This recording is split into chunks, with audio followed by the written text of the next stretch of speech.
It didn't feel like a 0-0 game out there today. Are you happy with the points at the end of that, Steve? Yeah, probably.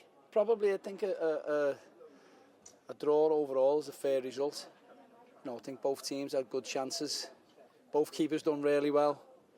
You know, although it was 0-0, it was an open and end-to-end game really, and too open for my liking. But it was, yeah, a good point in the end. A little bit disappointed with the result. I thought we did everything but score. I thought their keeper was man of the match, so it tells you everything you need to know. We've defended really well. We created some good chances. Maybe could have created a few more, put some of them away. Their keepers made a few really good saves in that game. And yeah, it could have gone either way in the end, but obviously we'll take the point for today. A lot of people are saying, oh, you're doing really well.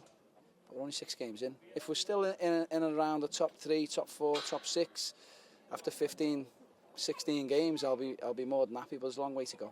It's been a relatively difficult start in terms of the fixtures we've had, suspensions, injuries and things like that, but I feel like we're starting to gain a little bit of momentum and continuity with things, so you know, we're looking to the positives and we're looking forwards. Started well today. I mean, it's helpful when my defence is doing as well as they are at the moment, because it helps give me confidence, and I only have to think about a smaller percentage that I need to do, and it helps us out in the long run. So it's a bit of a team effort with the midfield defence, and it helps me make saves and look good.